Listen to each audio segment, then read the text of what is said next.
We've been conditioned by modern games to be a control freak. Think about it. In almost every RPG, you are the center of the universe. If a companion has a problem, you fixed it. If a village is starving, you saved it.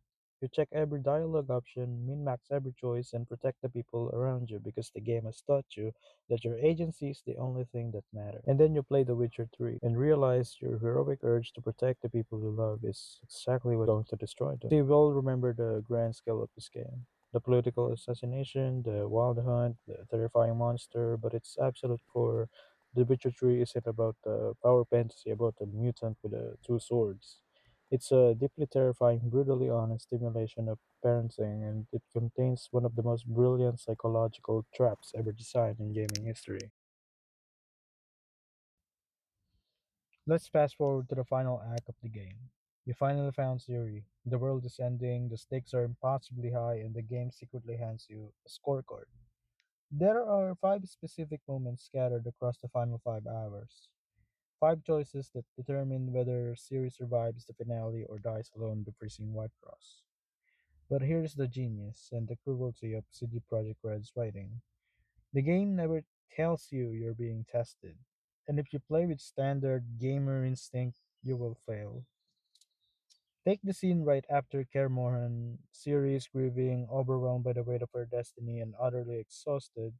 You're given a choice. Do you say calm down or pour her a drink, or do you say I know? If you're trying to be a mature, responsible protector, you pick the drink. You sit her down, give her the best advice, you try to shield her from reality. But the game quotes that as a negative choice. Why? Because she doesn't need a lecture from a stoic mentor. She needs a break. She needs to feel like a human being and not a weapon.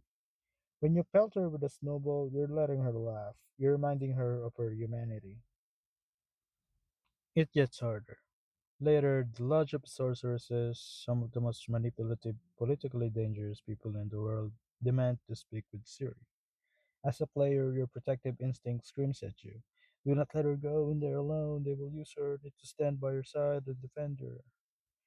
If you walk into that room with her, you fail.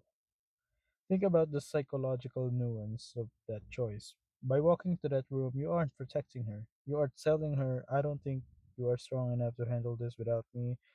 You are stripping away her independence at the exact moment she needs to find it. Every single bad choice in The Witcher 3 is born from father's inability to let go.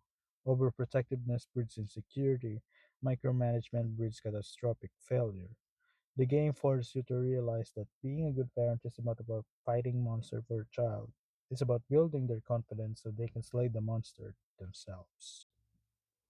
If you stifled her, she doubts herself in the end, and she perishes. But if you trusted her, if you let her wreck Abalek's lab, if you let her face the lodge alone, if you let her grieve at Skjalgrave, she remembers that confidence, and she survives. And that's why The Witcher 3 still holds up so powerfully today. It's not because of the next-gen graphics updates or the massive new official modding tools or even the upcoming Song of the Past story expansion. It's because it dared to tell a story where the ultimate act of heroism is stepping out of the spotlight, trusting the person you raise, and simply letting go.